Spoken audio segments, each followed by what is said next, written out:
ಪ್ರಜಾಪ್ರಭುತ್ವದಲ್ಲಿ ದೇಶದ ಪ್ರಧಾನಮಂತ್ರಿ ನರೇಂದ್ರ ಮೋದಿಯವರನ್ನು ಪ್ರಶ್ನೆ ಮಾಡುವುದೇ ತಪ್ಪ?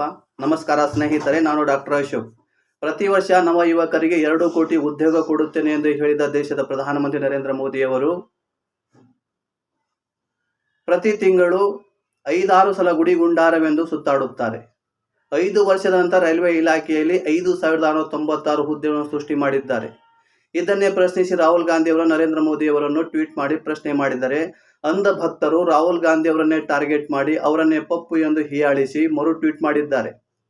ಪ್ರಜೆಗಳು ಯಾರನ್ನ ಪ್ರಶ್ನೆ ಮಾಡಬೇಕು ಅವರನ್ನ ಪ್ರಶ್ನೆ ಮಾಡದನ್ನೇ ಪ್ರಶ್ನೆ ಮಾಡಿದ ವ್ಯಕ್ತಿಯನ್ನೇ ಟಾರ್ಗೆಟ್ ಮಾಡುತ್ತಿದ್ದಾರೆ. ಇದು ಪ್ರಜಾಪ್ರಭುತ್ವದ ಕಗ್ಗೊಲೆಗೆ ಕಾರಣವಾಗುತ್ತಿದೆ. ವಿರೋಧ ಪಕ್ಷದ ನಾಯಕರು ಜನರ ಧ್ವನಿ ಎಂದು ಜನರು ಮರೆತು ಬಿಟ್ಟಿದ್ದಾರೆ. ರಾಹುಲ್ ಗಾಂಧಿ ಅವರು ಪ್ರಧಾನಮಂತ್ರಿಯವರನ್ನು ಟ್ವೀಟ್ ಮಾಡಿರುವುದು ಈ ತರವಾಗಿ.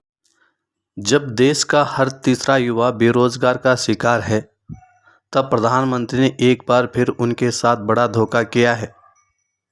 इस बार धोखा आम परिवार से आने वाले 18-18 घंटा मेहनत करने वाले उन छात्रों के साथ है जो छोटे छोटे किराए के कमरों में रहकर बड़े बड़े सपने देखते हैं। जहां रेलवे में लाखों पद खाली है, वहां 5 वर्षों के इंतजार के बाद मात्र 5,696 पदों की भर्ती प्रतियोगिता छात्रों के साथ अन्याय है। रेलवे में भर्तियों को कम करने की नीति आखिर किसके फायदे के लिए बनाई जा रही है? कहाँ गया हर साल 2 करोड़ नौकरियों का वादा? कहाँ गया रेलवे का निजीकरण न करने का भरोसा? एक बात बिल्कुल साफ है, मोदी की गारंटी युवाओं के लिए खतरे की घंटी है। हमें उन हक उनके साथ अन्याय के लिए आवाज़ उठानी होगी। ದೇಶದ ಪ್ರತಿ 3ನೇ ಯುವಕ ನಿರುದ್ಯೋಗಕ್ಕೆ ತುತ್ತಾಗುತ್ತಿದ್ದಾನೆ. ಪ್ರಧಾನಮಂತ್ರಿಯವರು ಮತ್ತೊಮ್ಮೆ ಅಂಥವರಿಗೆ ದ್ರೋಹ ಬಗೆದಿದ್ದಾರೆ. ಈ ಬಾರಿ ಸಾಮಾನ್ಯ ಕುಟುಂಬದಿಂದ ಬಂದ 18 ಗಂಟೆಗಳ ಕಾಲ ಕಷ್ಟಪಡುವ ವಿದ್ಯಾರ್ಥಿಗಳಿಗೆ ದ್ರೋಹ ಬಗೆದಿದ್ದಂತೆ ಆಗಿದೆ. ಯಾರು ಸಣ್ಣ ಸಣ್ಣ ಕೊಠಡಿಗಳನ್ನು ಬಾಡಿಗೆ ಮಾಡಿಕೊಂಡು ವಾಸಿಸುತ್ತಾ ದೊಡ್ಡ ದೊಡ್ಡ ಕನಸುಗಳನ್ನು ಕಾಣುತ್ತಿದ್ದರೋ ಅಂಥವರಿಗೆ ದೊಡ್ಡ ಪೆಟ್ಟು ಬಿದ್ದಿದೆ. ರೈಲ್ವೆಯಲ್ಲಿ ಲಕ್ಷಗಟ್ಟಲೆ ಹುದ್ದೆಗಳು ಖಾಲಿ ಇದ್ದು 5 ವರ್ಷಗಳ ಕಾದ ನಂತರ ಕೇವಲ 5,696 ಹುದ್ದೆಗಳು ಭರ್ತಿ ಮಾಡಿರುವುದು ಸ್ಪರ್ಧಾತ್ಮಕ ವಿದ್ಯಾರ್ಥಿಗಳಿಗೆ ಅನ್ಯಾಯವಾಗಿದೆ. ರೈಲ್ವೆಯಲ್ಲಿ ನೇಮಕಾತಿ ಕಡಿಮೆ ಮಾಡುವ ನೀತಿಯನ್ನು ಯಾರ ಲಾಭಕ್ಕಾಗಿ ಮಾಡುತ್ತಿದೆ? ಪ್ರತಿ ವರ್ಷ 2 ಕೋಟಿ ಉದ್ಯೋಗ ಕೊಡುತ್ತೇನೆ ಎಂದು ಭರವಸೆ ನೀಡಿದ್ದರು. ಅದು ಎಲ್ಲಿ ಹೋಯಿತು? ರೈಲ್ವೆಯನ್ನು ಖಾಸಗೀಕರಣ ಮಾಡುವುದಿಲ್ಲ ಎಂದು ಹೇಳಿದ ಆ ಪ್ರತಿಜ್ಞೆ. ಒಂದು ವಿಷಯ ಸ್ಪಷ್ಟವಾಗಿದೆ, ಮೋದಿಯವರ ಗ್ಯಾರಂಟಿ ಯುವಕರಿಗೆ ಅಪಾಯದ ಗಂಟೆಯಾಗಿದೆ. ನಾವುಗಳು ಅವರ ಹಕ್ಕು ಮತ್ತು ನ್ಯಾಯಕ್ಕಾಗಿ ಧ್ವನಿ ಎತ್ತಬೇಕಾಗಿದೆ ಎಂದು ಹೇಳಿದ್ದಾರೆ. ರಾಹುಲ್ ಗಾಂಧಿ ಅವರು ಯುವಕರ ಪರವಾಗಿ ಪ್ರಧಾನಮಂತ್ರಿಗಳಿಗೆ ಪ್ರಶ್ನೆ ಮಾಡಿರುವುದು ಮೋದಿ ಭಕ್ತರಿಗೆ ತೊಂದರೆಯಾಗಿದೆ. ಮೋದಿಯವರಿಗೆ ಈ ಪ್ರಶ್ನೆ ರಾಹುಲ್ ಗಾಂಧಿ ಅವರು ಕೇಳಬಾರ್ದಾಗಿತ್ತ? ರಾಹುಲ್ ಗಾಂಧಿ ಅವರು ಯಾವಾಗ ಯುವಕರ ಪರವಾಗಿ ಧ್ವನಿ ಎತ್ತಿದ್ದಾರೋ ಆವಾಗ ಮೋದಿ ಭಕ್ತರು ರಾಹುಲ್ ಗಾಂಧಿ ಅವರಿಗೆ ಪಪ್ಪು ಎಂದು ಹೀಯಾಳಿಸಿದ್ದಾರೆ. ಮೋದಿಯವರು ಅಧಿಕಾರಕ್ಕೆ ಬಂದ ಮೇಲೆ ತಮ್ಮ ದೇಶದ ಆರ್ಥಿಕ ಪರಿಸ್ಥಿತಿ ಪಾತಾಳಕ್ಕೆ ಕುಸಿದಿದೆ. ಆದರೂ ಕೂಡ ಜನ ಕ್ರೂಢರಾಗಿ ಮೋದಿಯವರನ್ನೇ ಬೆಂಬಲಿಸುತ್ತಾ ಬರುತ್ತಿದ್ದಾರೆ. ಪ್ರಧಾನಮಂತ್ರಿಯನ್ನು ವಿರೋಧ ಪಕ್ಷದ ನಾಯಕರು ಪ್ರಶ್ನಿಸಿಲ್ಲ ಎಂದರೆ ಯಾರು ಪ್ರಶ್ನಿಸಬೇಕು? ದೇಶದಲ್ಲಿ ನಿರುದ್ಯೋಗಿಗಳ ಸಂಖ್ಯೆ ದಿನದಿಂದ ದಿನಕ್ಕೆ ಹೆಚ್ಚಾಗ್ತಾನೇ ಇದೆ. ಕೇಂದ್ರ ಸರ್ಕಾರ ದೇಶದ ಜನಕ್ಕೆ ಧರ್ಮದ ಹೆಸರಿನಲ್ಲಿ ಅಂಧರನ್ನಾಗಿ ಮಾಡಿಬಿಟ್ಟಿದ್ದಾರೆ. ನಮ್ಮ ದೇಶದಲ್ಲಿ ಶಾಲೆ ಕಾಲೇಜುಗಳಿಗಿಂತ ದೇವಸ್ಥಾನಗಳೇ ಹೆಚ್ಚಾಗ್ತಾ ಇದ್ದಾವೆ. ಅಧಿಕಾರ ಚುಕ್ಕಾಣಿ ಹಿಡಿಯಲು ಮೋದಿಯವರು ಜನರನ್ನು ಯಾವ ರೀತಿ ಮೋಡಿ ಮಾಡಿದ್ದಾರೆ ಎಂದು ನೀವೇ ಈ ವಿಡಿಯೋವನ್ನು ನೋಡಿ.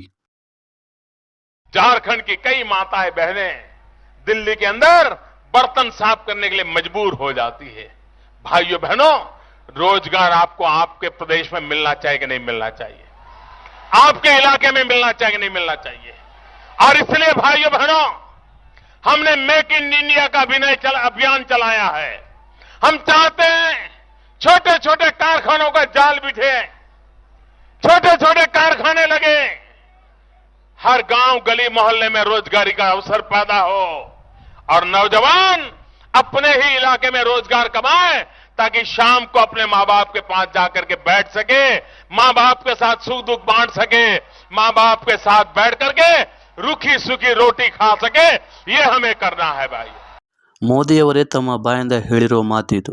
ಜಾರ್ಖಂಡದ ಅಷ್ಟೋ ಹೆಣ್ಣು ಮಕ್ಕಳು ದಿಲ್ಲಿಯಲ್ಲಿ ಬಂದು ಮುಸುರೆ ತೊಳೆಯುವ ಕೆಲಸ ಮಾಡುತ್ತಿದ್ದಾರೆ. ಅಂಥವರಿಗೆ ತಮ್ಮ ಊರು ಹಳ್ಳಿಗಳಲ್ಲಿ ಕೆಲಸ ಸಿಗುವ ಹಾಗೆ ಮಾಡಿಕೊಡುತ್ತೇನೆ ಎಂದು ಹೇಳಿದ್ದರು. ಸ್ನೇಹಿತರೆ, ನೀವೇ ಹೇಳಿ, ಎಷ್ಟು ಜನರಿಗೆ ತಮ್ಮ ಪ್ರದೇಶದಲ್ಲಿ ಉದ್ಯೋಗ ಸಿಗುವ ಹಾಗೆ ಮೋದಿಯವರು ಮಾಡಿದ್ದಾರೆ? ಜನರಿಗೆ ತಮ್ಮ ಊರುಗಳಲ್ಲಿ ಉದ್ಯೋಗ ಸಿಗುವ ಹಾಗೆ ತಾವು ಮೇಕ್ ಇನ್ ಇಂಡಿಯಾ ಅಭಿಯಾನ ಆರಂಭಿಸುತ್ತಿದ್ದೇವೆ ಎಂದು ಹೇಳಿದ್ದರು.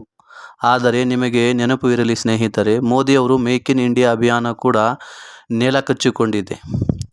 ದೇಶದಲ್ಲಿ ಚಿಕ್ಕ ಚಿಕ್ಕ ಕಾರ್ಖಾನೆಗಳು ಶುರು ಮಾಡುತ್ತೇನೆ ಮತ್ತು ಪ್ರತಿ ಹಳ್ಳಿ ಗಲ್ಲಿಗಳಲ್ಲಿ ಉದ್ಯೋಗ ದೊರಕಿಕೊಡುತ್ತೇವೆ ಎಂದು ಜನರಿಗೆ ಒತ್ತಿ ಒತ್ತಿ ಹೇಳಿದ ಮಾತಿದು.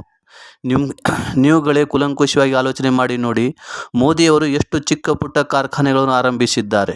ಅವರು ಮುಂದುವರೆದು ಹೇಳುತ್ತಾರೆ, ಹಳ್ಳಿಗಳಲ್ಲಿ ನವಯುವಕರಿಗೆ ತಮ್ಮ ತಮ್ಮ ಊರುಗಳಲ್ಲಿ ಉದ್ಯೋಗ ಸಿಗುವ ಹಾಗೆ ಮಾಡಿ, ಕೆಲಸ ಮುಗಿದ ನಂತರ ಅವರು ತಮ್ಮ ತಾಯಿ ತಂದೆಗಳ ಸೇವೆ ಮಾಡಿಕೊಂಡು ಬದುಕುವ ಹಾಗೆ ಮಾಡುತ್ತೇನೆ ಎಂದು ಹೇಳಿದ್ದರು.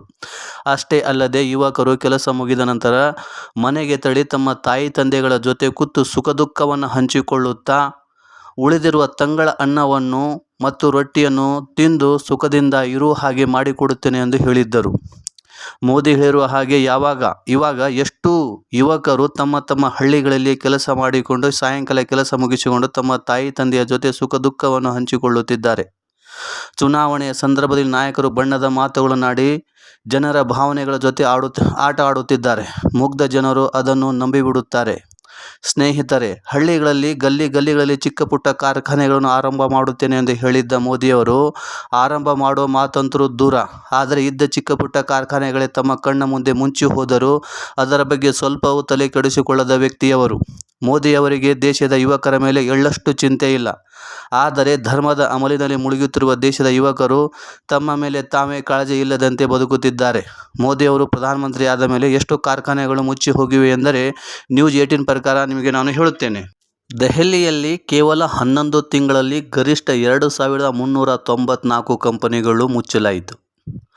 ಉತ್ತರ ಪ್ರದೇಶದಲ್ಲಿ 1996 ಕಂಪನಿಗಳು, ತಮಿಳುನಾಡಿನಲ್ಲಿ 1392 ಕಂಪನಿಗಳು, ಮಹಾರಾಷ್ಟ್ರದಲ್ಲಿ 1279 ಕಂಪನಿಗಳು, ಕರ್ನಾಟಕದಲ್ಲಿ 836 ಕಂಪನಿಗಳು, ಚಂಡೀಗಢನಲ್ಲಿ 501 ಕಂಪನಿಗಳು, ರಾಜಸ್ಥಾನದಲ್ಲಿ 497 ಕಂಪನಿಗಳು, ತೆಲಂಗಾಣದಲ್ಲಿ 404 ಕಂಪನಿಗಳು, ಕೇರಳದಲ್ಲಿ 307 ಕಂಪನಿಗಳು, ಜಾರ್ಖಂಡ್ನಲ್ಲಿ 137 ಕಂಪನಿಗಳು, ಮಧ್ಯಪ್ರದೇಶದಲ್ಲಿ 111 ಕಂಪನಿಗಳು, ಬಿಹಾರ್ನಲ್ಲಿ 104 ಕಂಪನಿಗಳು ಶಾಶ್ವತವಾಗಿ ಮುಚ್ಚಿ ಹೋಗಿವೆ.